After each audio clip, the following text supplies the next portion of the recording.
Your very first studio session can be a fairly scary experience, but if you follow my one simple tip, it's almost guaranteed to go smoothly, and that is, don't start from scratch, steal your idea.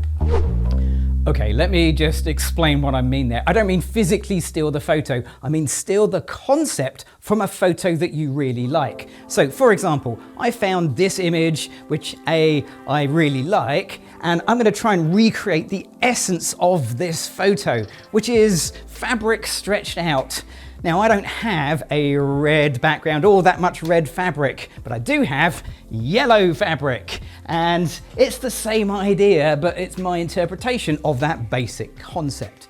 I've also got to look at the lighting, so I can look at that photo and say, well, that looks like, from the shadows, it's one big light. So I'm going to use my Flashpoint Evolve 200 Pro Mark II, and I've got a standard 2 foot by 3 foot softbox, and I'm just going to put that somewhere like that.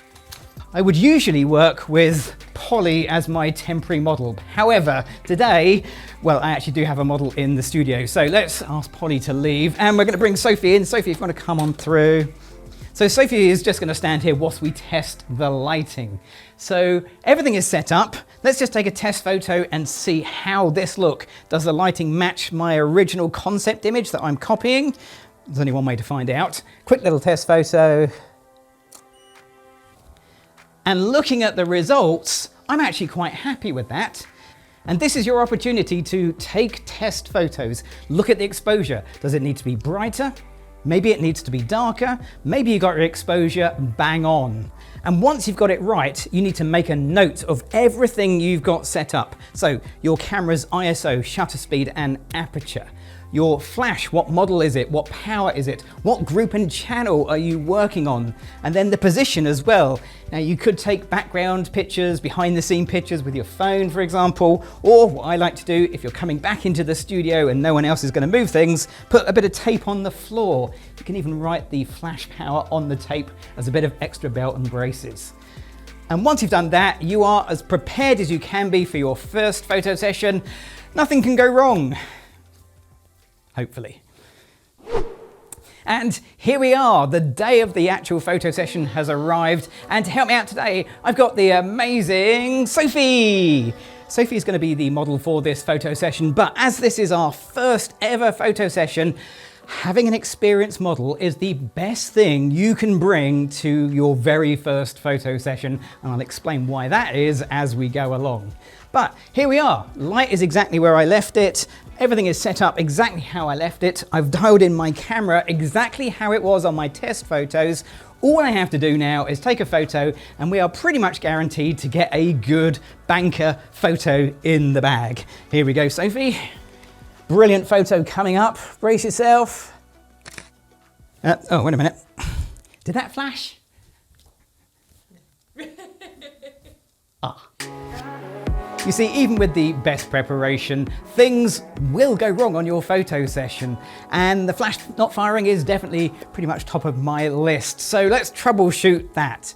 The first and most important thing is don't panic.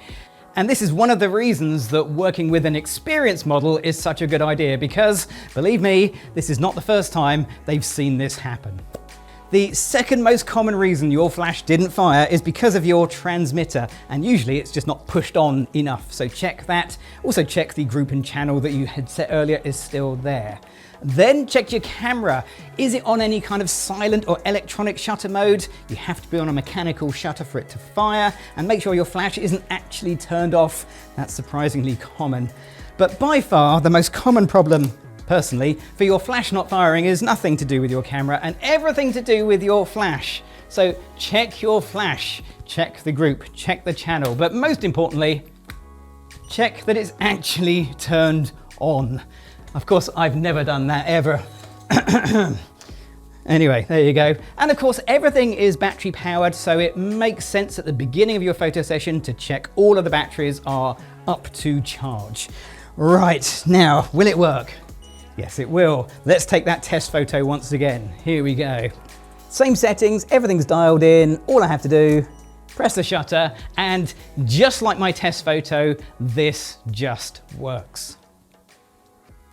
So why did I choose this look? Well, it's really just because of the simplicity of it. It is a great looking image that is pretty easy to set up, but most importantly, it only uses one flash. And when you're starting out, that's just going to make your life so much easier. But if you compare it to my beginning picture, my inspiration image, you can see the likeness is there, but other than that, these two pictures are very different. So once you've got your banker image in the camera, you can start to take a few more pictures. So I think, Sophie, are you ready? I'm going to let Sophie do the modelling. I'm going to press the shutter. Here we go.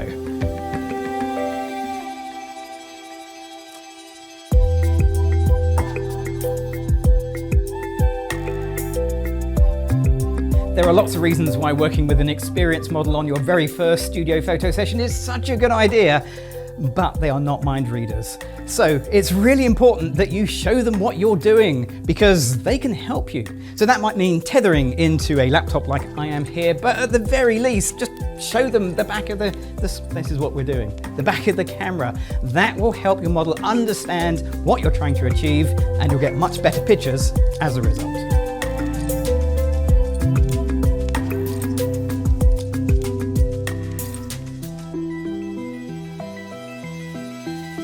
Once you've got your first confidence-building image safely saved, it's time to do something a little bit more creative. And this is where working with your model is a huge advantage. Ask them for some ideas, suggestions. In this case, Sophie suggested making the one piece of fabric really wide so we could squash it together.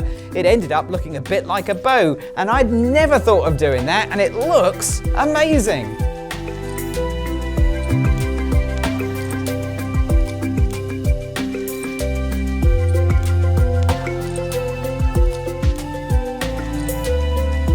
For a very first studio session, these photos came out extremely well, and that's because I kept it really simple. And in fact, did you notice two things? The light didn't move and my camera settings didn't change. I just relied on Sophie's experience and took a bit of a risk along the way to get an amazing set of photos.